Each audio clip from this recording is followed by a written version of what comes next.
I'm going to read a quick bio for Adam as he starts, and then what we're gonna do is when the discussion section comes up, like anytime you talk, just like talk to this mic so that our video can pick it up and people can hear us on the video. Okay? Well, welcome everybody. Thank you for coming.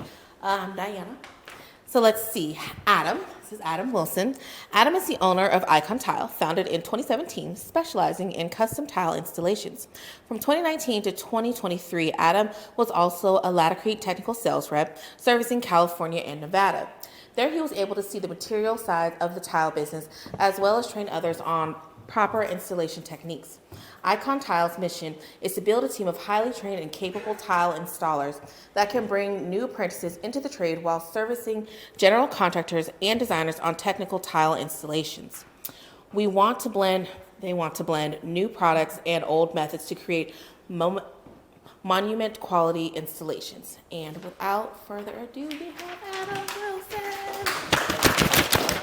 Thank you for that great introduction. Yes. Okay. I'm Adam, and yeah, so we've already talked so much already. I feel like I didn't even go through this thing, but we will. So we're gonna focus like mainly shower systems. Obviously this is waterproofing, so you guys can ask me any waterproofing questions you want, any tile related questions, but I'm focusing mainly shower pans today, and that's because shower pans are like the biggest failure, and any of the general contractors here, remodelers, they've seen how nasty they can get when you rip out an old shower, right? It's just really bad, and it's almost always that shower pan area, you know, that you're seeing fail.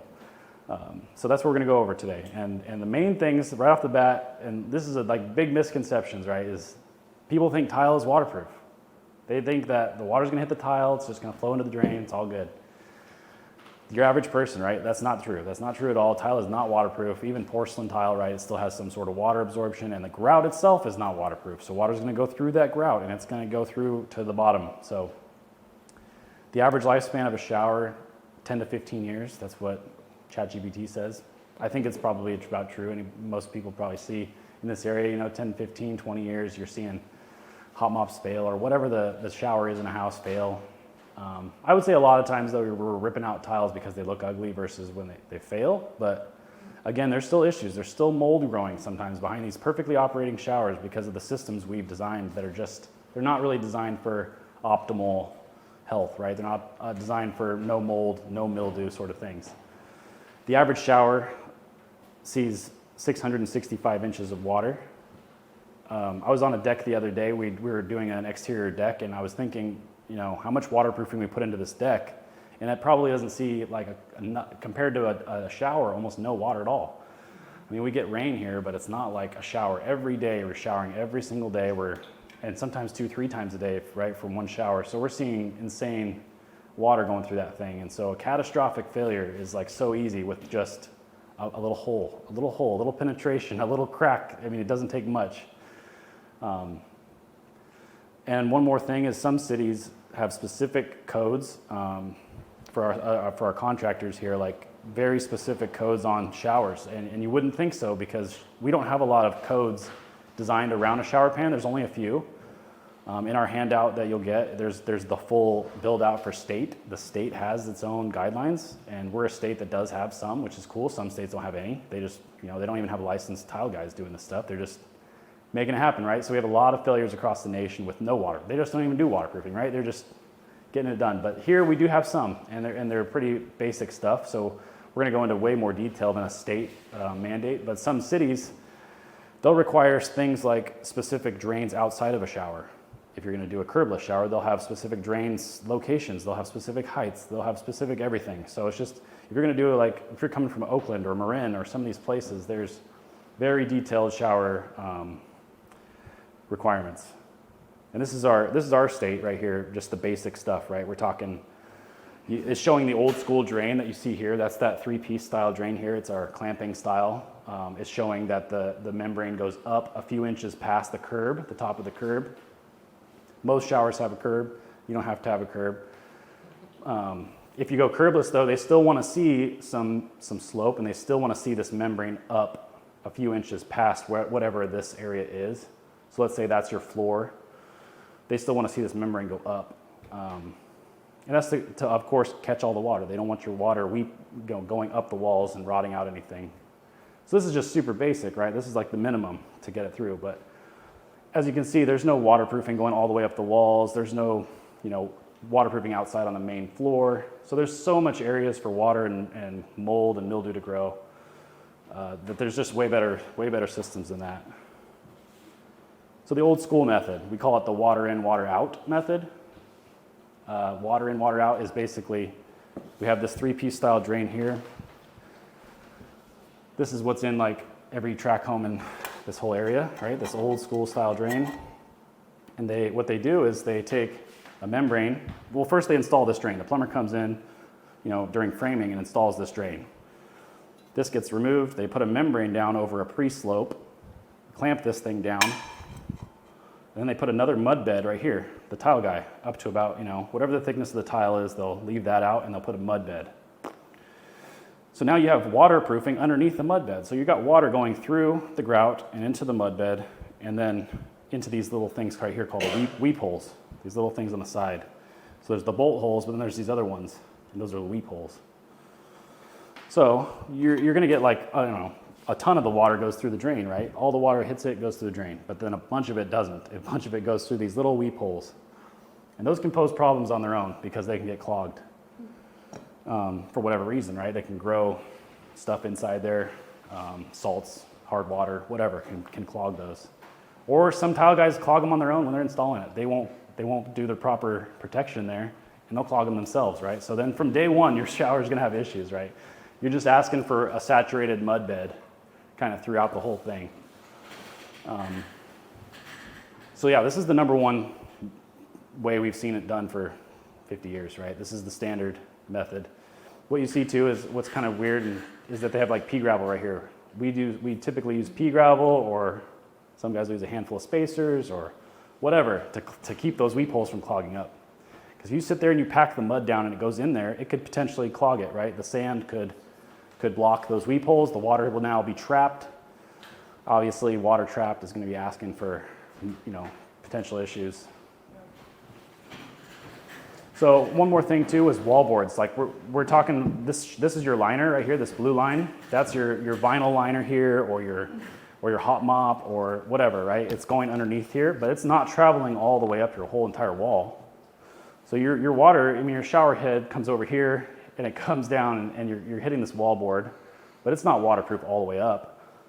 And you got this board going down into the mud bed sometimes, right? Sometimes this mud bed literally penetrates into the mud bed. So now you got water going into the mud bed and then potentially wicking upwards. And this thing is literally attached to the wall, to the studs. So you have water wicking up cement board or up drywall or whatever they're using. It can wick up foam board. It can wick up all sorts of stuff, at least a few inches. So if your contractor didn't put the membrane up high enough, that water is literally going up the board and into the wall. Horrible. And that might last 10 years that way. It might last 20 years that way. Then you do have an issue, you pull it apart and you got just the destruction behind your beautiful wall is just destroyed, black. I literally just went to a job, they did a kitchen remodel and they turned on the water and noticed like there was, the guest bathroom had a little bit of water coming from behind the wall. They found out that all 3 bathrooms were destroyed. Every bathroom in the house completely rotted out. Just because they went and did a kitchen remodel and the contractor noticed a little bit of water. Yeah, so it's just like, it was operating for 30 years this way, for 25 years, just hidden behind your tile. So these are fine methods, honestly. I want to stress it, that this is a great method. It can last forever if you do it right. Like that's the key, right? You can do this all day, every day, but if you do it right, that's the key. Like you can waterproof these boards all the way up. You can waterproof topically on top of this, right? You can do a lot of things to keep this system good. This system is a great system. It does work. It works well forever. But the people that don't do it properly is where you obviously have the biggest issue. And there's just a lot of places to go wrong with all these mud beds and different ways to do it. You're just asking for issues. So again, the 3-piece drain, we just talked about that. There is different versions of that. That's the cheapest one. Like that's the most common one. But there is other ones that are adjustable. There's nicer versions. That's just the common one. So like I said, this is a good system. They have better drains.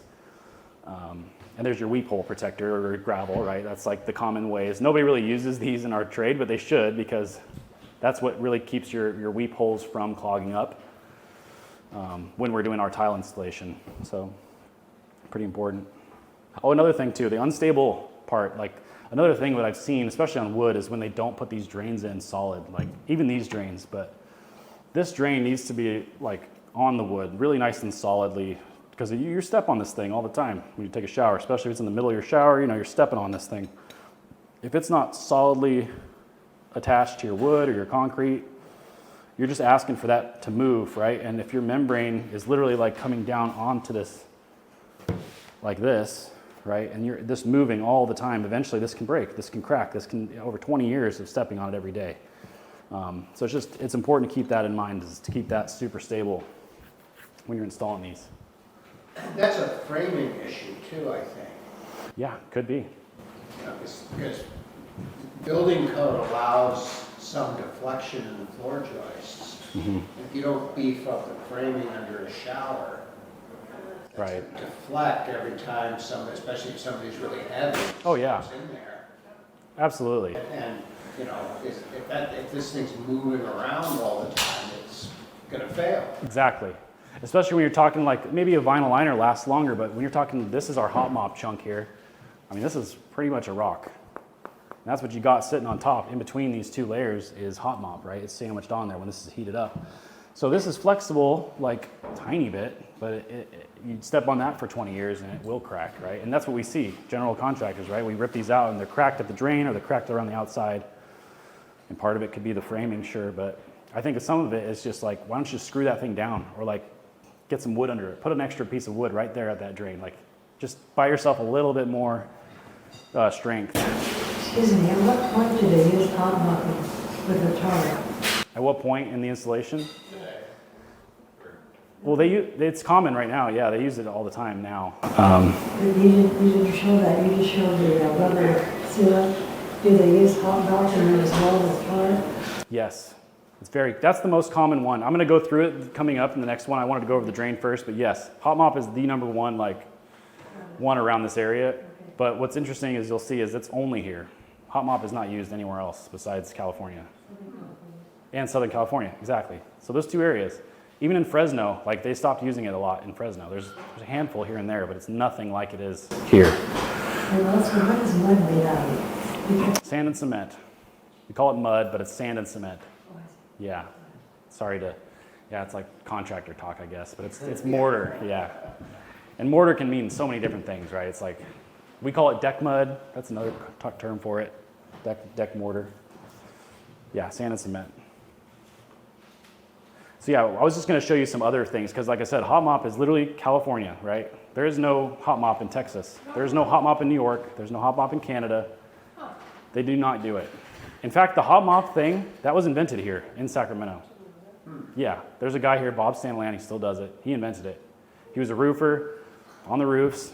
I don't know the whole story I've heard is that he's got slow or something and he came down and said, I'll do the shower pans, no problem. Boom, like wildfire, everybody started using it. Probably came in just the right time. I bet you it was like 70s when this place was just going crazy with all the suburbs, right? So I'm guessing that's probably how it worked. Did he get a cut of all that? Proprietary? He probably should have, but no. Yeah. A patent would have been nice. That's a great question. I've heard of there's people that were doing some version of tar or wax paper. I don't. That's coming in here, yeah. I've never seen one, but yeah, they are here. There's some here and there, for sure. I don't think there was a lot of tile shower floors either. Like the 50s is the earliest I've seen, 40s and 50s, right? And I just don't know. The one I did rip out, I've ripped out one from the 50s, and it was literally so dilapidated, it was sand. It was like literally sand under the tile. And I think there was some black, maybe there was some just roofing felt. It leaked though forever. So the people that I was tearing out for, I say, wait, we didn't use this thing for 20 years. So I don't know. It's really weird. Literally on sand. So this is fiberglass. This is what they literally are still doing in Texas. And I don't know a lot about it, but it is very similar to a hot mop, right? They're gonna go in there and it's not done by tile guys. Hot mop is not done by a tile guy. This stuff is not done by, a tile contractor. This is somebody going in there specializing in a fiberglass pan, And they're using similar drains, right? They're using this 3-piece style drain. Definitely not here at all. So, And then so that's like in the southeast, kind of like Georgia and all that? mostly Texas is from what I've read, Mostly but Texas. I'm sure that it bleeds out into other areas too, I'm sure. Okay. Yeah. I would say that the most common is that gray one right there. That vinyl is what most people use. What's this called? It's called a vinyl pan. Vinyl pan? Yeah, vinyl shower pan liner. Okay. So I just went to Home Depot. They sell it here, but it's not as common as hot mop. And in other places, Weld it's the really. seams, like hot weld. They use like a glue that like bonds it together. A lot of them try to buy really big sheets of that vinyl stuff and do a whole pan, and they'll fold it in corners, and they'll fold it over the curb without trying to cut it. Obviously, you don't want to cut it. You want it to be seamless. But if they're really big pans, then yeah, you got to seam it together, right? You got to put glue down and bond it. And that's the whole point of the flood test. Is no matter what you do with any of these things we do here, we're going to flood test it after we install, and we're going to make sure it holds the water for a night. That's kind of the way you want to do it, just in case. So if you messed up your seam, you'd see it and then fix it. So yeah, this is the Northeast right here, right? This is our copper and our lead that you brought up, the lead pan. That is a thing for sure. I just saw one on Instagram. One of my tile buddies was ripping one out in Idaho from like the 50s. Like, they're all over the country, I think. Just like that's what they did. Probably it was like 40s and 50s. They're still doing it. They're still doing it in New York. Yeah, 100%. They're still doing it in New York. And it's weird. I just watched a YouTube video on how they're bending it into the drain. I mean, I don't think lead's it's not necessarily unsafe. It's fine, right? If you're breathing it in, I think, or something, it's bad. But it's not. It's a fine method. It's just the copper pan too. I just saw another Instagram video. They're doing that stuff in like Arizona. I just saw a video on Arizona doing copper pans. So it's a thing. It's for sure a thing, and it's not necessarily bad. It's just like a hot mop, right? You're collecting the water. It's only going 8 inches up or something, right? It's not going all the way up the wall. But those things will last forever. I mean, they're not going to go bad. It's just it's one of those things that you do still have potential issues at your drain. You still have potential issues at your curb where the shower door will pierce through that stuff. You're not waterproofing the walls, so it's a fine system. It's just not the best, I would say. And there's our California hot mop, right? So messy, stinky, disgusting, right? If you take this chunk and you pass around and smell it, it's just disgusting, right? If you've ever smelled it when it's being installed, it's horrifically bad. Like, you just don't want. It's terrible for a remodel, but it's literally done in like every track home there is because it's so cheap and fast. And they removed this scope from a tile guy because we're not in there in the framing stage and stuff, and they're doing this stuff when there's no drywall on. So the point of this is for production, right? These things aren't necessarily to do your remodel. This is for like doing 100 homes and it being fast. So it's not necessarily the best. It never has been. It's just about doing it in a way that's faster for the production of the home, but it's not faster for the tile guy, I don't think necessarily. Again, this is a fine way to do it, but it's just not my favorite. And again, Faster for the tile guy. Well, most of the time, I would say that if I was doing a remodel situation where I had to go in and get this job done and get a hot mop, it takes time to schedule that guy to come in. I have to pre-slope it for him, or he does it himself. Then I get a water test. Then I have to do a float on top of it, and then I can tile, right? And that's fine. Or I can go in with these systems and I can literally do it all in one day and water test the next day, and I own that whole thing, and we have a fully seamless system, right?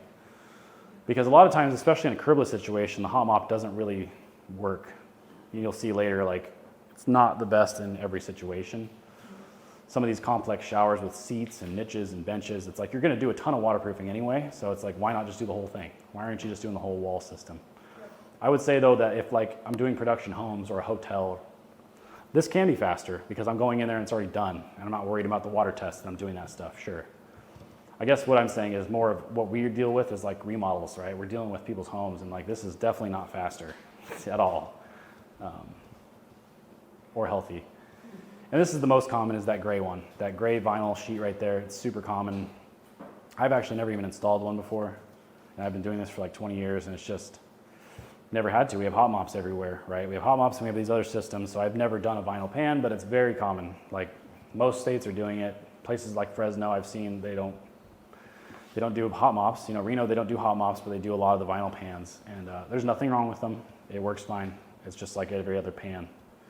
And I would say that another thing about all these pan systems, you cannot tile directly to them. You cannot set tile to them. None of these is like a let you copper, lead, hot mop, vinyl. None of them can you tile to. You have to cover that with some sort of board or mud. And that can pose some installation issues, especially for a DIYer. Like you can't, if you're not savvy with mortar beds, then you can't attach board to a curb that's covered in hot mop or anything. Now you're penetrating waterproofing, right? It can be a very problematic install for somebody that's not doing mortar beds. And that goes for all these systems here. So this is the ones that I prefer, right? This is the ones that it's growing in popularity. It's taking over. More and more of these three-piece style drains are going away. So in a remodel situation, I think this is the best way to go. And I'm seeing these in hotels too. Like working for Laticrete, I got to see a lot of big projects, a lot of like 500 shower pans in a hotel, right? And this is the system they would do, because you're not going to lug hot mops like 30 stories up, right? You're not going to do a lot of these things, and the tile guy needs to own the scope. He's going to be responsible for waterproofing too. It's in his scope to do this sort of thing. So what they end up doing a lot of times is a mixture of this stuff, but this drain is a completely different drain altogether. I mean, we're talking, it's just one solid piece, and this is your grate. And this is just one version. There's a bunch of them, but it's all the same. It's all the same principle. There's no weep holes, right? This is just one drain. The water literally goes in because you're floating this one slope and you're waterproofing on top, and water will literally just go down and into the drain. There's no weep holes to clog. And they make linear versions of it too, which is pretty cool. You can see the big difference here. It's much thinner. It's much easier to install, quicker. There's a lot of advantages. I would say the biggest difference too, though, is like three-piece style, right? We don't have to waterproof all the walls. We just need the shower pan. This system, you have to waterproof the walls. You have to go all the way up to the ceiling. I mean, at least up above the shower head, but why not go to the ceiling, right? You're already there. So we go over the curb, right? We go up, but we have to go up the walls. Like literally that's required. There's this orange line here. It goes all the way up past your shower head. It goes up on all the way over. And you can carry it out there to the main floor too. But essentially now you're dealing with one seamless waterproofing membrane. No mud beds get saturated. No wicking of boards, because there's no opportunity for that to happen, right? It's all sealed. So it's just one sealed system. Very advantageous, especially in curbless showers. Like this is the way to go. If you're doing a curbless shower, like you're eliminating so much buildup and mortar beds and all the things and you can seamlessly waterproof out onto your main floor. So What's underneath the membrane? mortar beds or foam. You can do a foam pan too.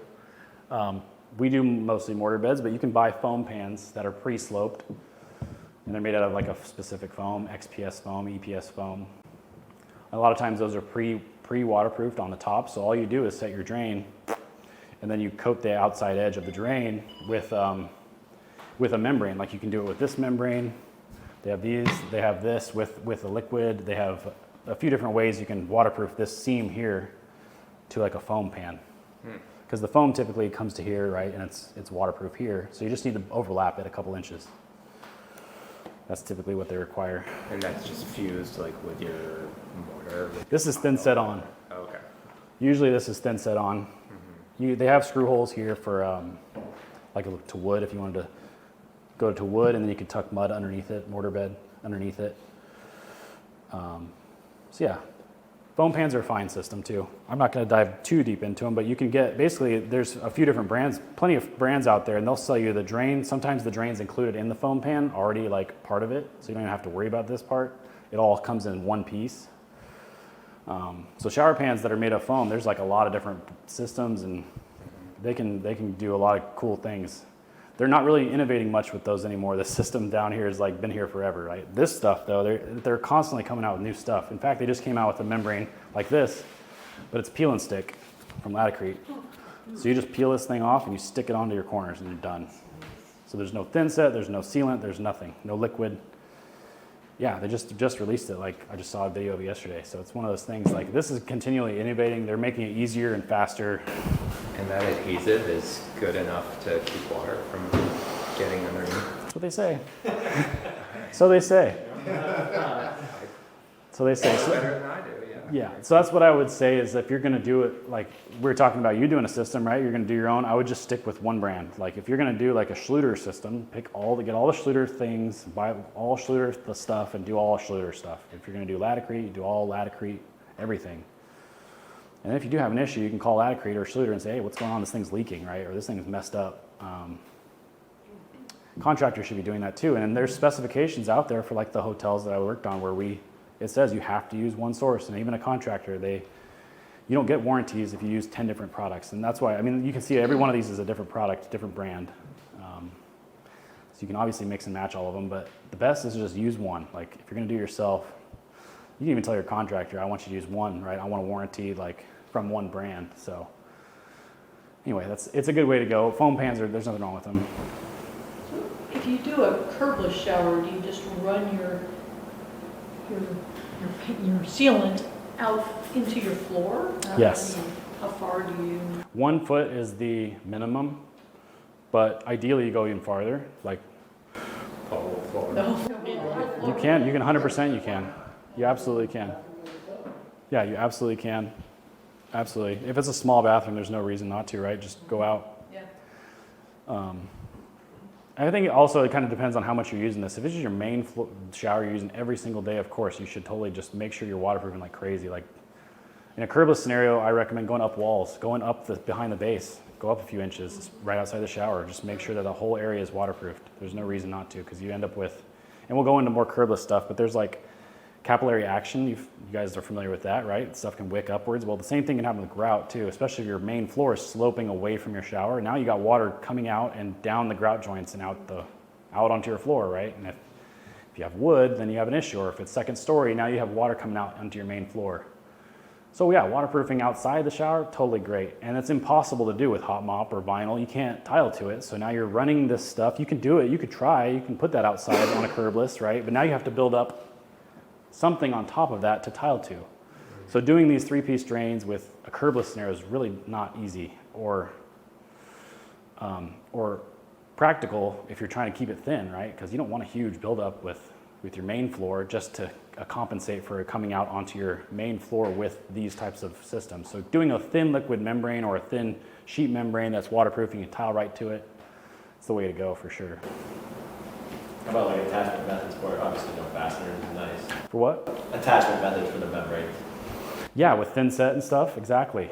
Yeah. Penetration is not like a vinyl. Exactly. It's supposed to be nailing off, right? Exactly. Yes, those vinyl pans, they literally staple them to the wall.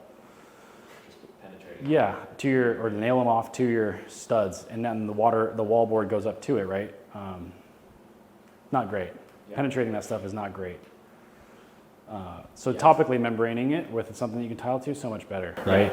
I would say that's a lot of failures we receive. There you go. Paying the membrane Yeah. spots that they're not supposed to. Exactly. Huge problem. Does that ruin the warranty? Yeah, probably. There's no way to get away from it with vinyl. Like you have to attach it. You can't just let it. It'll just fall apart. If you unroll this stuff, yeah, this stuff is like super floppy. Nailing through that. Yeah, so it'll just fall down, right? So you have to essentially, if you're like rolling this up your shower and you come up the wall, you got to attach this to the wall. And now that point right there is going to get hit with water if you don't cover it with something. Most people don't. Will your shower fail from that? Probably not. Probably take 50 years, right, for water to literally find its way through and into that penetration, but it is a problem, and it can happen. It just depends on how it's going to get hit with water, right, or how much water is flowing through that thing. Is it going to fail? And what happens too is some people put this thing, like let's say this is your wall, they'll put one right here at the bottom, and that's the worst thing you could do, right, because now water's like going right through it. And you see it all the time. People, especially on curbs, you probably see it, right? Well, they put the board on the curb, drills through, screws through it to hold the board up. So this whole curb gets penetrated with screws right through it. And this shows some screws, right? And that's fine because the whole thing gets covered with a membrane. This orange part is on top, whereas that vinyl is literally going to be penetrated if you use it that way. It's just not a good system. It's just not a good way to install. So yeah, topical is the way to go for sure. The sealed system. So that's our flange bonded drain. We already went through all that. These are a couple different versions. The FLO FX is the one I use. It's a pretty fair priced product. It was made by a tile contractor. He's really thought of a lot of solutions, like all these spacers that come with it. I can go thick tile, I can go thin tile. They come with this little spacer that you can actually convert three-piece drains over to it. So like, let's say you are doing a big project and you don't want to use these drains. You can literally just put this on here. You can drill the bolts and then attach this thing to it. So you can kind of eliminate this whole three-piece style thing if you want. What'd you say? It was a FLO FX? FLO FX, this FLO one right here. FX. Yeah. Okay, thanks. Yeah, they're a really cool company. And that's a Laticrete drain. There's a Schluter drain, and Schluter is known for just using all this membrane and thin set. Like that's their big thing is use all the Schluter products, but you have to use this thin set with banding, and that's the orange stuff there, right? And you have to thin set everything down. And if we start comparing all the sealed systems, there's pitfalls between those two. Like the Schluter system, you can end up with a lot of buildup in corners because you're overlapping all these seams, because you have to overlap these thin settable ones. So it can be a little challenging if you're trying to do mosaic tile and you have a buildup in your corner that's like 3/16 now. It's like, it just really makes it difficult sometimes, where there's other systems that are just, you roll on a liquid membrane and it's just all seamless, there's no buildup. So there's a lot. What I would say is just, if you're gonna do one of these systems, just look it up and follow directions. Do not like hokey it, like just do whatever they say. And if it, that's the way to go. And this is a Laticrete drain. This is me I used a mud bed. This is what I usually do, is a mud bed underneath to kind of keep it stable. Like I said, the failures I've seen too are like the drains moving up and down. So this is not going anywhere. Now it's like literally got a mortar bed underneath it. So yeah, modern membranes, we were just talking about them a little bit. The cool part is you can literally tile to them. I can't tile to vinyl, I can't tile to hot mop, I can tile directly to that orange stuff. Yeah, quick question. Yeah. On that previous photo, there was, or the previous slide, there was on the far right photo, there's where are the weep holes for that? So that's one of these tile drains. There's no weep holes in these drains. These are all the flange bonded drains. These ones right here don't have weep holes. So you can check it out. There is no such weep holes in them. Yeah. The membrane literally goes up and over and stops here. Okay. So there's no weep holes. The drain like it does in a three-piece, like Yeah. the top surface. I thought water would get through the mortar bed on the far right. Oh, this isn't finished yet. I'm going to put another a mud bed. This was just installing the drain, and then I'm going to mud bed around it and then put a waterproofing membrane on top. I see. Okay. Yeah. This was just for the gram. Had to take some picture. So yeah, we already went over this basically. I mean, this is the way to go. The way to do a curbless is definitely to try to stick with the flange bonded style drain. The sealed system is much better, easier to do without a ton of buildup. Getting a warranty, buy all the products from them. It may be more expensive, sure, than buying like a cheap drain and a hot mop, but especially if you're doing it yourself, you just want to read all the directions. They got videos and all this stuff. There's probably 20 different manufacturers out there. And there's a bunch of different like membranes, like we talked. Like there's the orange one, then we have this sealant here, another membrane, or I should say it's a sealant, but this is what they attach for waterproofing boards a lot of times, or this one's called joint sealant. There's other ones that are called just polyurethane. It's all polyurethane based. It's not silicone. So don't just think I'm gonna go get some DAP and like waterproof stuff, but typically this is like specifically every brand has one of their own. And it's made to bond stuff. It's bonding and it's waterproofing. It's different than silicone for sure. And it actually cures with water, like it likes water. So this stuff gets harder with water. It's very flexible. But it's not silicone, definitely not the same thing.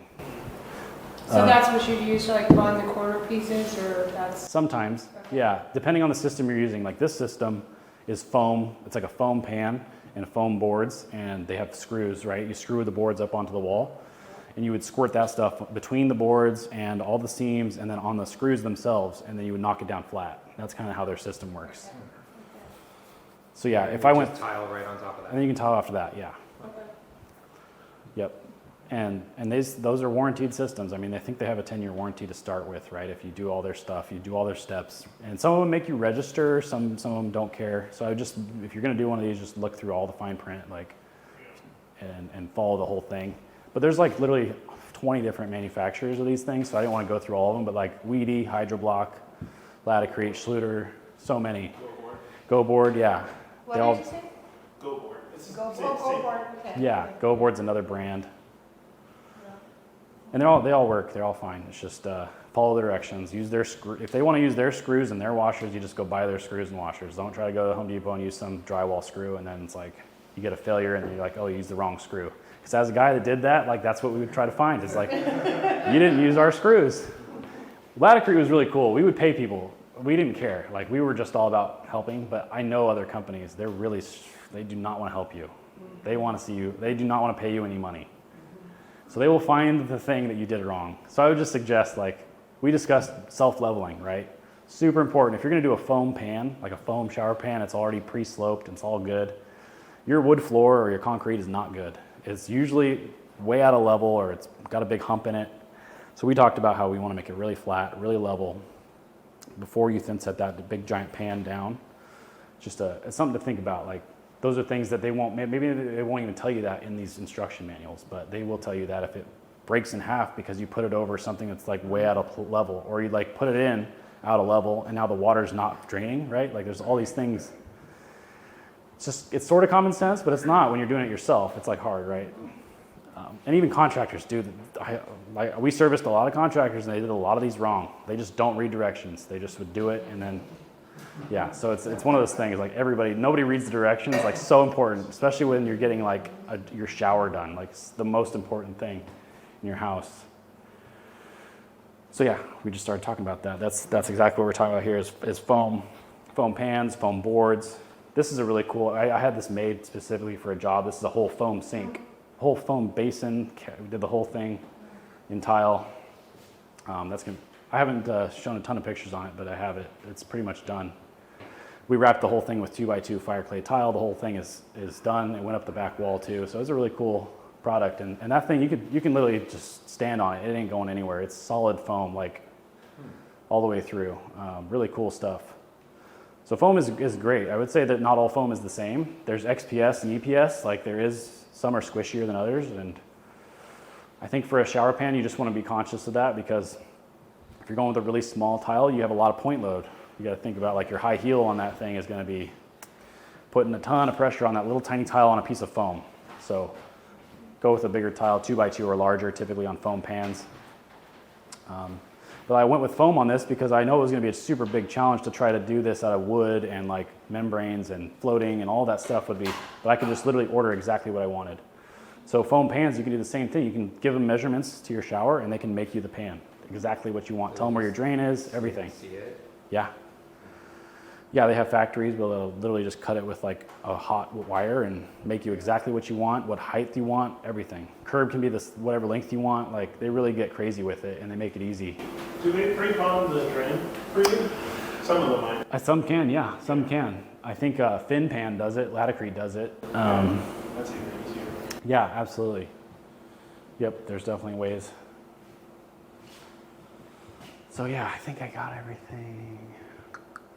Custom pans are more expensive, but if I do one, it's only because typically like I do foam pans, but it's only when it's like a curbless scenario upstairs, because on an upstairs area, it's hard to do a curbless shower when you have these specific structures that you can't cut into, like an eye joist or whatever you call them. These, I don't know, you guys probably know what they are, but they're just, you can't chop into them and like recess a pan to make a mortar bed curbless. So we go with a pan. The foam pan can be an inch thick. You can get them made super thin. So there's advantages there with the foam too. And also some can be used in steam showers, I would say. Steam showers is a whole nother waterproofing ballgame, but another thing, if you're gonna do a steam shower, you gotta be conscious of every waterproofing system, thing you're gonna use, you're gonna make sure it's rated for steam. Quick question about that. So if you're using the foam, do you put drywall up and then the foam, or do you put that foam directly against the studs? Most of the time it's directly to the stud. Oh, that's easier. Okay. Yeah. Okay. Thanks. You can, I think, go to drywall. We do it a lot too, just for build up or whatever, but it's not typical. Typically you go straight to the stud. And on the floor, you just put it on subfloor. Yeah, or concrete. It's not spanning between joists. Right, it has to be over subfloor. It has to be structurally, what they say is with the foam pan, it has to be just as strong as if you were to tile it. So L over 360, basically like 16 on center or 24 on center. I mean, that's another thing to think about. 4 foot on center is a thing here, and you definitely cannot tile on that. So it's like in shower pan areas, you definitely want to structure, get that beefed up, especially if you're doing mud, right? It's a lot more weight, but yeah, if you're gonna do a foam pan, just make sure it's super solid. And one thing too to think about is a foam pan, the drain, what I've seen failures with is the same thing we were talking about with the 3-piece style drain, how they move if you step on them. Well, the same thing can happen with those flange bonded drains. If your wood or your concrete hole that you put the foam pan on, if that's too big, that drain will move too. And it'll break that foam super fast. So it's one of those things, that hole that you cut into your wood, there's specific sizes on these foam pans and drains that you have to cut it to. If you cut it too big, it's like instant failure. And you won't know it until it's all done. And then you step on it and it goes right through the floor. Or you can hear it or it'll leak. I mean, it's just bad. And I've seen it happen. It's really sad. Because you have to, essentially now you're ripping your whole pan out to fix it. So these are liquid membranes. I do a lot of liquid membranes, but I wouldn't say they're necessarily easier for some DIY person, but like they're very economical. Like I can buy a bucket that goes hundreds of feet for a couple $100, and it's nice to be able to roll that on real fast. And part of the issue with them is that they need to be over dry mortar beds. They have to be somewhat dry. You cannot just go float out a wall or a pan or put it like a fresh concrete pan down and start rolling it the next day, because it's like paint. You can't paint over wet material or like inherently wet material. Like the RH has to be 75-80%, or else it's just not going to cure right. It's going to bubble. It's going to do all these weird things. So that's their basically one weakness, I would say. But they're stretchy. They're made out of latex based, so they're very stretchy materials. And the one thing too is you have to make sure you use one of these guys. If you're not familiar with it, it's this mill gauge, and you get it to the right thickness. Because you roll them on like super thin, like you're painting your wall and you're trying to get that last bit of paint out, right? That is not going to work. Like these rely on being thick, like a specific thickness. I mean, that's why these are like 40 mils, right? If you made this 2 mils, it ain't going to work for long. So same thing with a liquid membrane. You're essentially painting something that's going to turn into a rubbery material, so it needs to be thickness. And every one of these has different thickness requirements. Red Guards is really thick. Same concept as a hot mop? It is, in a sense that it is waterproof, and it is sort of that. And I would say that you can use it instead of hot mop. Like you could, and I've seen this done a lot, where you pre-slope in like a hotel scenario or whatever, even at your own house, you can float to this thing right here and then cover it instead of using hot mop or vinyl. You can use a liquid membrane. You can roll right over that and come onto this area here, clamp this down on top of that green or red guard or whatever you're going to use, and it can totally act as a hot mop. Absolutely. You can totally make a shower pan out of it. It's rated as a shower pan, so. But you can't it's tile similar. right on top of it, or do you have to? Well, in this scenario, you wouldn't. We'll go into it later, but there is a method called a divot method where you can go up and down into this, and you can tile directly on that area. Then you fill this area in with mud, and then tile onto that. It's kind of complicated, but it is a way to do it. You can totally tile on top of them, though. That's the big advantage of these membranes, is you can tile to them, so directly to them. Yeah. So I heard that with Red Guard you need 26 coats to get to the like, is that true? And like, what's the reality of how many coats you need to get to this? Yeah, it's tough. What Red Guard's silly, because as somebody who had to study all these data sheets, right? I looked at this one, and these what we sold before, Hydroban, they're all the same. Hydroban and like the other membranes that the Laticrete makes, they're all the same. They want 15 to 30 mils each coat, and then it dries at about 40 because they all shrink. I think Red Guard, they have like 4 different thicknesses that they specify. One's for a steam shower, one's for anti-fracture, one's for a waterproof membrane, one's for a shower pan. I think their shower pan, I want to say it's like 90, don't quote me, it might be less, but I think it's like 90 mils or something. Like we're talking 3 or 4 times thicker. So yeah, it's a lot of coats.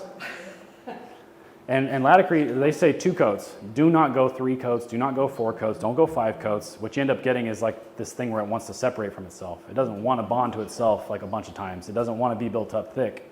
Okay. 2 coats, 2 thin coats, get to the 30 mils each time, 15 to 30, and you're good. Red Guard is the opposite. That you're talking about? Yeah. Okay. Hydroban. That's the one I'm most familiar with. I mean, I've used Red Guard once or twice here and there, but it's definitely one that's way finickier about, and I'm sure it works. I would say I've seen a lot of issues with Red Guard. It's definitely like the one that you see on Instagram failing all the time, and Facebook, right? It's like the known one.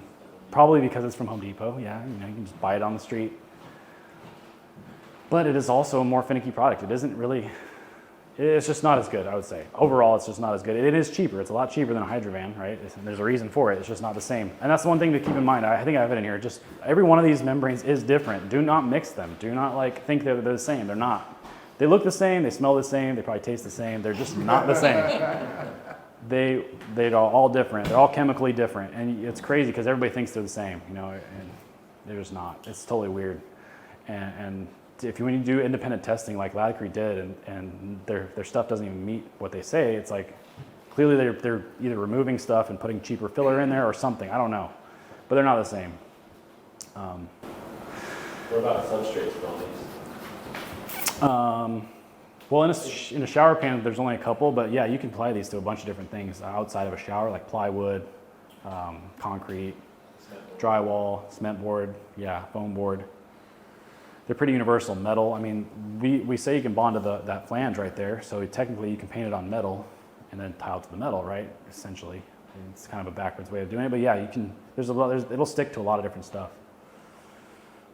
Outside of a shower. Inside of a shower, you don't want to be sticking to, they'll say never do stick it to plywood, right? Now you're trying to waterproof plywood in a shower. They do not say you can do that. Like there's some things where it says, yeah, you can bond to all these lists of things. And then if you read the print in the data sheet, do not do that in a shower, right? Like it's super different. But you'd be surprised what people do. Like I've seen a lot of crazy stuff. So yeah, these are some showers I've done. And there's tile coach up there I was talking about earlier. These are all, well, this is one that's like, I found one that has all three stages. Like we did the wire and the paper, and I kind of did a combination, right? I took that Flash and I went around my window.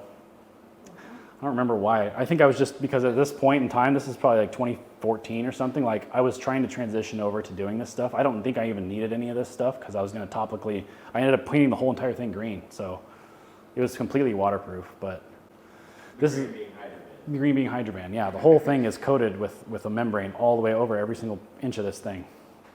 So it kind of got double waterproof there, but this, what's that? Can't hurt. No, can't hurt. This is the way it's done typically for like a 3-piece style drain, where I paper it and wire it and put all this Flash bitch of thing around the windows or in niches and stuff. And then we would float over that, and then the water would literally go through that, right? And we wouldn't waterproof these walls. But in this scenario with this drain, I had to do that. So I floated everything out and then waterproofed it. And here's another one I did. Kind of the same thing. This is a different membrane here. This is called Quick Cure. This one's really cool. This really neon green one. It can be used over a fresh mortar bed. We talked about how you can't use those membranes over wet membranes. Well, or wet mortar beds, this one you can. This one you can use over like fresh mortar bed. It's really cool. So I like that one a lot. This is just showing how they apply it with a roller or a paintbrush. I think you can spray it on if you have to do thousands of feet, you can spray it on.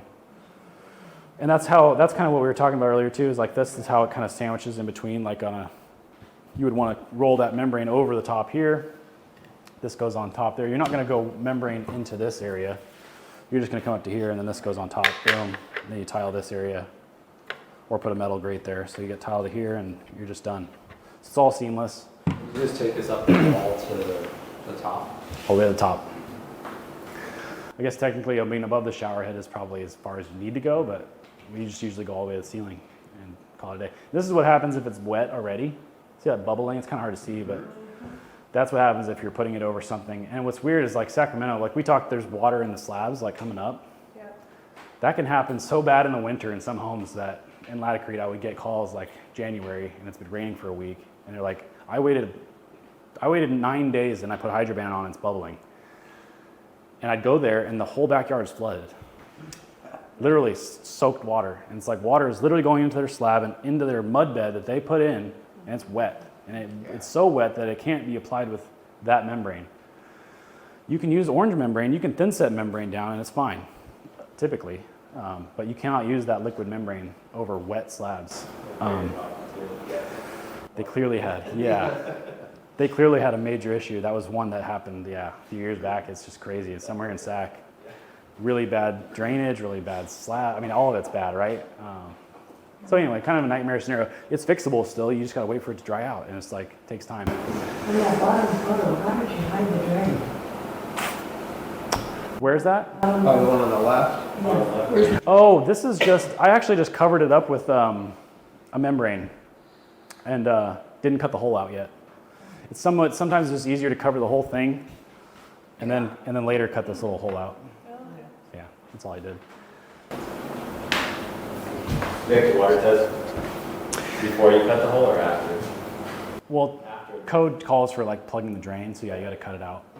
If I'm just doing my own with no permit, sure. The main thing for me is just like making sure that the seams are good and the curve is good. I've never seen a connection fail because I'm the one gluing on the drain, right? I know I glued it. I guess the only issue is if you don't glue your drain on, you like just slipped it on accident, right?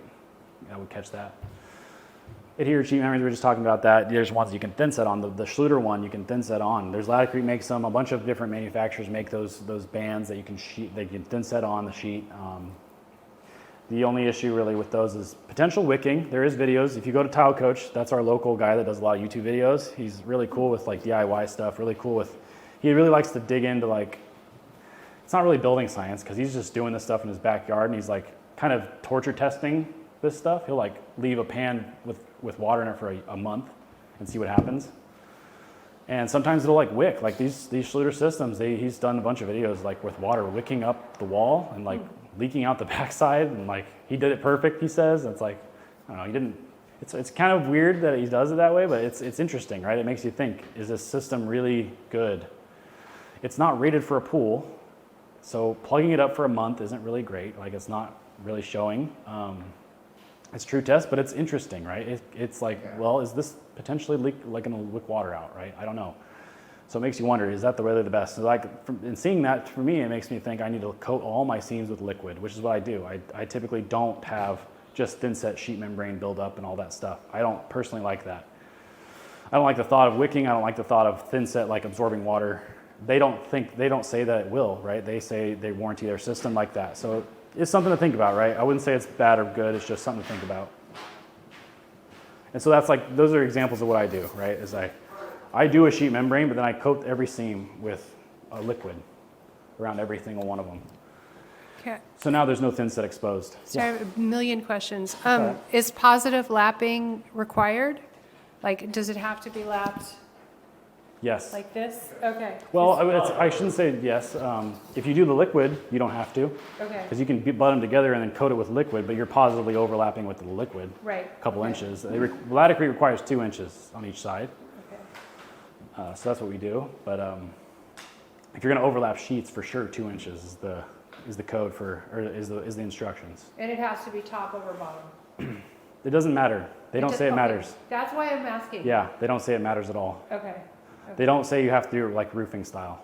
Okay. In fact, their instructions say the opposite. If you go back and look at these, like they literally are putting that on the top of everything, like in the corners. That's not like the wall comes down on top of that. So it could be an That's issue weird. too, maybe. I don't know. It's hard to say. Like essentially they're saying thin set's waterproof when you sandwich it together super tight. Okay. I don't know.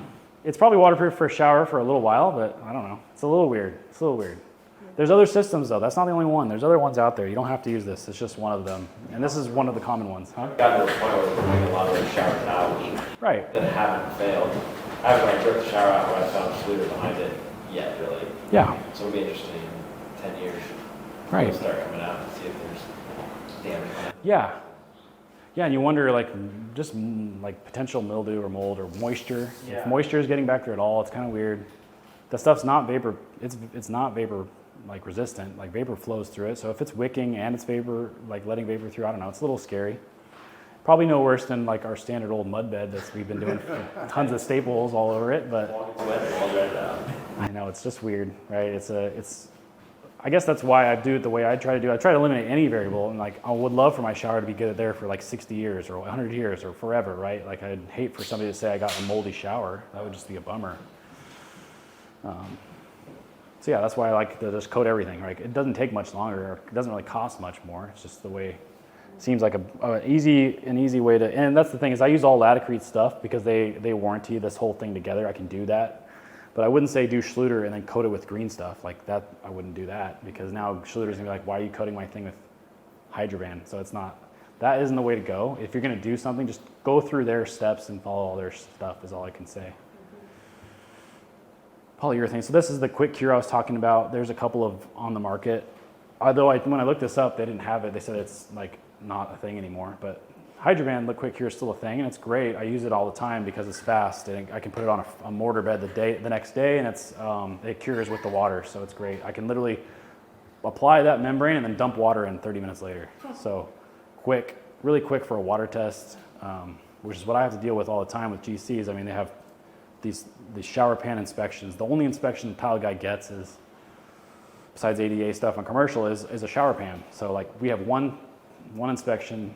The GCs want it done as fast as possible, get them out, get it done. So it really helps me to have that. It's very expensive. I probably wouldn't do it if I was DIYing something, but I love that stuff. It's great. I don't have to worry about the water issue. And these three are all versions of that. It's all different brands. The sealant, great for foam to foam, great for like bonding stuff together and covering like screw holes. Or like I use a lot for windows. Like if I'm sticking to a window, I'll put that along the board to make sure it's all tight.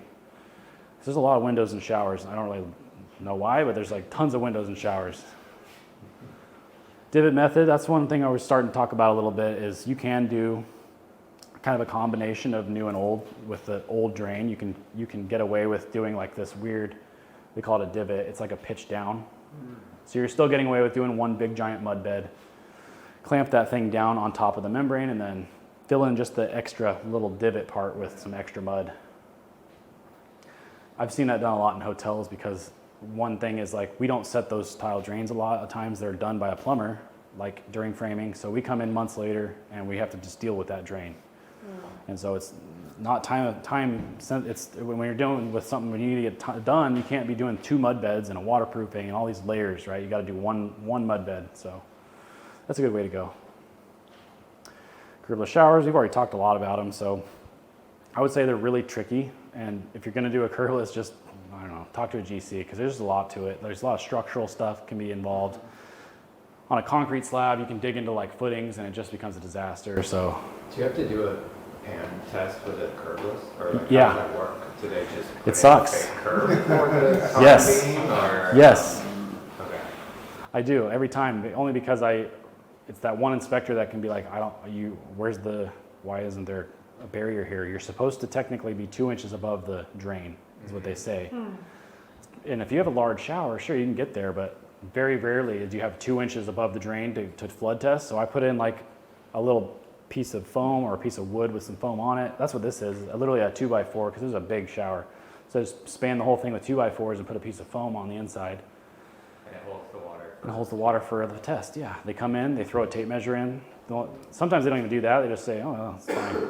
It's kind of one of the lamest tests there is. They just literally go and they're like, oh yeah, there's water in it, and they walk out the door. Some of them will grab a tape and be like, they'll check the slope. I think that's what they're doing. But I could have filled that up 2 minutes before he walked in the door. He would have never known. It's such a dumb, I hate the way that it's done. I wish there was like something better, but. But it's for peace of mind as well. Yeah. And if it did fail, it's not like the state's going to be like, oh, sorry, we messed up that test, or that inspection. It's like, no, it's 100% on me if it fails, right? Still, no matter what. This is actually a job for Good Space. I mean, this thing was really cool. They had a tub inside the shower. They had a tub, and it was just a really cool. This one, the tub's outside the shower, but that one's literally inside the shower, which is, I mean, it doesn't look like it, but that's like 9x9 shower. It's just huge. Like, it's just getting more and more of these. Yeah, and I would say like the aging in place thing is huge. Like, I mean, and when I get calls on new homes, I almost suggest that if I see a bunch of curb showers, I'm like, do you guys sure if you're building this thing out, you can do one curbless, and like you're gonna live here forever. It's not like a huge cost, I think, when you're building it. I don't know, I'm not a GC, but like when you have to remodel a house and you have to jackhammer it all out and stuff, it's tough. So if you're gonna live in your house forever, for sure go curbless. Like I would say 100%. It's like, it's so nice to just walk in your shower, or roll in eventually. That's a good point. You should recess every concrete slab that you do, and water curb, you can still build up. You totally could. Yeah, I mean, and in Serrano, like I did a couple houses last year, and every shower was curbless. They just did every one of them that way. And it was like, well, I mean, if you're going to build it out, you might as well. It doesn't cost any more, I don't think, at that point. I imagine to leave out the recessed area. So anyway, it's a great shower design, I think. There's some more things. I actually changed up my presentation because there was one thing I forgot, is this capillary break. I actually never do it because I've never had an issue, but I've seen guys have issues online. And it's essentially wicking water, right? We talked about how it can wick out and onto your floor. I typically try to self-level and waterproof the whole thing anyway, so I'm not usually dealing with issues like that, but you could probably, in a small shower, in a small curbless shower, is where water could literally wick its way out and like onto your carpet, or something really bad could happen, right? So just putting silicone along there and like a metal edge or something to break up that barrier between your shower pan and your main floor is pretty much something you should think about if you're going to do one of these. So even it's flush, but there's just Exactly, a seam. the grout. Correct. It's instead of grout, which grout is porous, it's going to be silicone, and try to get it all the way down to the, like, don't have thin set even, so where a thin set can also suck that water out, same thing. So you'd like almost want to do your floor and then clean it real nice and put a bead of something, it could be even that stuff, across the whole bottom of it. Then thin set your pan, and then silicone that joint, sort of thing. So it's kind of an extra deal, and I would probably only do it if it was like a small. Most of the curbless showers I'm doing are pretty big, and I don't really have to worry about an immense amount of water flowing out and like going into something. Plus, you can't really see it, but I did waterproof like up the walls on the outsides of this, and glass was way inside of this shower pan, so it's like I wasn't really concerned, but there is areas where you probably should be, and you should probably just do the extra step, and it would have looked terrible if I tried to put one in this mosaic, so I just didn't even want to try it. I've never had an issue with it before. Again, it's like it's one of those things that could happen. And back to like the state requirements or city requirements, this is for Marin or Mill Valley. They literally draw this whole thing out, like you have to build your shower that way. If you don't, they're going to fail you, right? They have exact specifications on how you're going to do this thing. They don't have that here. I haven't seen anything local, but eventually maybe it happens. Just keep it in mind. I think Oakland too has some. I want to say they require, maybe it was Berkeley, I don't know. They required like a secondary drain for curbless shower for in case of a flood or something, or in case like your shower pan starts to go out. I had a quick question. Yeah. 2 slides back, on the picture on the far right, and there's those little black bits to hold the glass Yes. kind of in place. How are those attached? Are they screwed in? Or? Probably, yeah. I hate it. Absolutely hate it. Yeah. Or are they careful to like use the right? They do. I have not seen personally an issue with that, but yeah, it is an issue. I hate it. But every shower glass guy does it. They all clip them in like that. Have you ever seen them do the channel, or I have. into a channel, and then is there a right way to detail that? I mean, Absolutely, you could. waterproof underneath the channel. The tile guy would probably have to coordinate that with glass guy for sure. Or glass guy, what I've seen done, when I did the Thunder Valley Hotel a long time ago, and they made us do this, where the glass guys supplied all the channels, we installed all the channels, or they installed the channels, we tiled to them, and then they installed their glass to it. So that's the thing. Glass guy could come in. Not even need to be screwed in. You could just Silicone. do their set in the mortar bed. Or if they're screwed, you can silicone over the channel, but now your glass is going to be siliconed into that channel. Yeah. On the floor, you probably wouldn't want to do that. You could just embed it into the tile. The tile's going to sandwich in there. The glass isn't going to be like moving like crazy. I mean, the same force would probably break off those clips or less if it was to get bumped. So yeah, the best is to put those channels in. Nobody does it though. I've tried to talk to them, and it's just like a huge coordination thing. So it's not ideal at all. Can you just caulk inside the screw hole, like drill in there? That's what they do. But that's what they do? Mm-hmm. Is there a better way, like if they're screwing it in? Yeah, we were just talking about these channels. They can get this channel. So you gotta do the channels. That's the only other way I've seen done. Okay. Or framed. Yeah. Yeah. Right. So right to the north with the channel. Yeah, exactly. The sides. And Schluter makes the channels that you can thin they set do? down. Yeah, They have like they make them. So now they don't have just the channel, they have like a channel with a little leg, or even maybe two. I think it's just one. So you thin set that down, now you're pretty strong, right? So, and then the glass sits inside there, which is really nice. You know, you don't have You know exactly how big the glass is, and there's no changing it once it's The glass Exactly. guys are usually like really able, if they do it in the pre-tempering stage, like they come out and measure, they can usually get like very minute measurements and kind of like exactly angles, weird angles. Yeah. And then it goes to tempering and comes back. So Totally. that's how we've done it. Yeah, if you can coordinate that, it's the way to go. 100%. Billion% yes. Screws up the end. Yeah.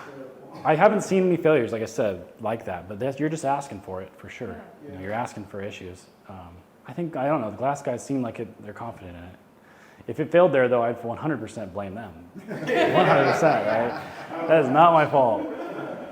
If you're doing your own shower, I would definitely not. I had it done on my shower, and they blew out one of my tiles, too. I was really bummed because I put this really cool mitered edge down, and they put the glass right on top, and they blew right through it. Like, it just bummed me out big time. So it's a risky thing, drilling into your tile like that. I mean, it sucks. So yeah, that there. And that's where we're talking about how hard it is to do these types of systems with the hot mop. Like, they come all the way out. Like, now I can't tile to that. So for a curbless, now I got to build up this whole floor out here or cut this off. That's what we typically do, is we just cut all that off. And now it's like, now I got to waterproof all this into it. So it's just, it's not the great way to go with a curbless system there. And that's one, obviously, the same shower I just showed you. I mean, it's all seamless. Like, I'm just going to waterproof. I literally waterproof this entire thing all out. No issues. Like, one seamed thing, all by one manufacturer, all tiled directly to it. Steam showers, yeah, those are really hard. I would say if you're gonna do a steam shower, like, start with something like inside this handbook. This is the tile Bible for us. We have like, it's this thick because it's full of all these types of diagrams in here of all these assemblies, tons of verbiage, tons of requirements. And like a steam shower just requires so much stuff. There's a 100-page manual on Laticrete for steam showers. Like, it's a really complex, potentially complex, depending on what you're going to do. But there's like dew points involved if you're going to do a steam room. Like, it gets really crazy, and all the waterproofing involved, and the roof's got to be sloped 2 inch per foot.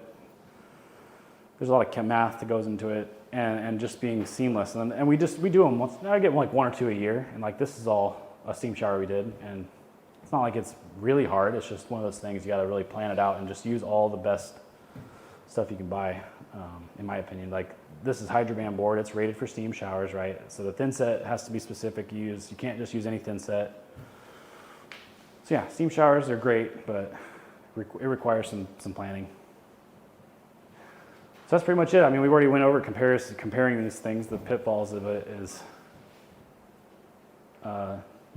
that's number one, honestly. Forget everything else, just install it right. Like, that is number one. Whatever you choose, 3-piece drain, flange bonded, doesn't matter. Just do it all correctly. Like, these things will all last 100 years if done right. So sloping to the drain at a 1/4 inch per foot is something, it's in the code book, it's super important.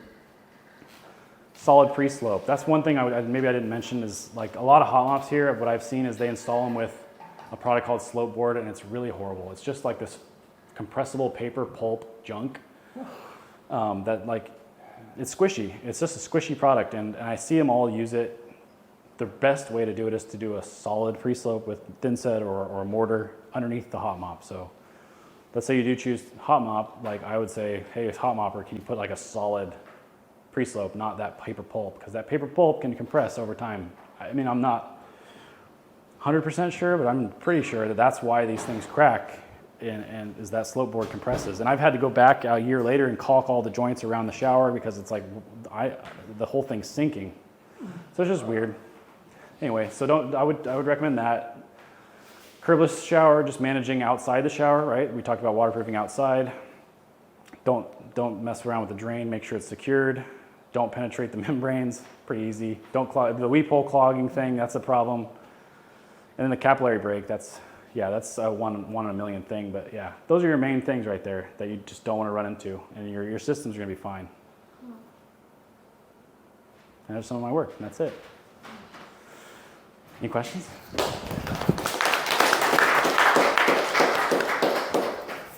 So I have a question. I Yeah. have so many questions, but if you're going to do a DIY shower and you want to do it as foolproof as possible, what would you recommend? Like foam board with the Laticrete Hydroband, maybe? Yeah, that's a good system for sure. Okay. Laticrete, yeah, totally. You can go through their whole thing, buy all their products, They have a local in Floor & Decor, I think. He stocks everything, so it's really easy to just go buy it all right there. Okay. And they have reps. You can call a rep, get the rep's number from Floor & Decor or whatever, go online. They're cool too because you can go on there and chat like with their people, and they're really helpful. So all these companies do, but Laticrete's always been, they have a Facebook group. Like there's a ton of support with Laticrete, which I like. Okay. And I was a big Laticrete fan way before I became a rep. And when the rep job came up and it was like, just seemed like a good thing to do. I just love their stuff, and I still use all their stuff, you know, so it's great. Great product, great company. They stand behind their stuff for sure. If something goes wrong, they usually back you up. Okay. Is there anybody else? Yeah. What are your thoughts on traditional grout versus grout caulking on inside and outside corners? This has been a point of a lot of callbacks for us. Oh, really? Yeah. It's tough with foam showers. Like that's super important. When you have a flexible materials like that, or you're tiling over den shield with a membrane, like I'd say that's super important. If you're doing over mud beds, I've had almost no callbacks with inside corners being grouted, hard grouted, if I'm mud bedding the entire thing. Foam board, I would say it's not that way. It's more flexible. There's some movement in the walls. Probably it varies from house to house too, right? Some houses are moving a little bit more. So I personally don't, and if I'm doing foam, I'm caulking every single inside corner. Outside too or no? No. Okay. The TCNA handbooks, exterior or outside corners, you don't have to caulk. Okay. You can just grout them. Interior, yes. So like insides of your niche, inside corners where the pan meets the wall, caulking. Silicone, pure silicone. Only caulk. Yeah, pure silicone, no grout. They technically call for backer rod too, because the way a silicone works is you don't want it to fill the entire joint or it won't stretch. So you want to put backer rod, or at least like attach it. You want to attach it to 2 points, and then it'll actually stretch. The silicone will move like it's like 300% elongation. It's crazy elongation. But if you stick the whole thing in there, it won't move nearly as much. So you're just jamming this whole thing up with silicone. Will it stretch? Sure, just not the same. So yeah, silicone can be a pain in the butt, but it is good. I wouldn't say I do use it though on every single one. I definitely use it on windows and like against tubs, always against the tub, or like against the countertop in a backsplash, every time. It always cracks. So yeah. Outside corners, I don't really care. Exterior though, you're supposed to. Exterior, you have to do inside and outside corners. Yeah, anybody else? Good? Oh yeah. What? Are you a one-man team? No, I have 7 people right now. 7. I used to be a one-man team. It's a hard thing to do, for sure. There's a lot of one-man tile people out there, though. There's a lot. It's a very common thing for a tile company to be like 1 or 2 people. I decided when I came back that I wanted to like train people. I wanted to like bring people from, like I have a 20-year-old kid, I have a 22-year-old guy, 27-year-old. I'm trying to like train people. I think it's important to like bring new blood into the trades.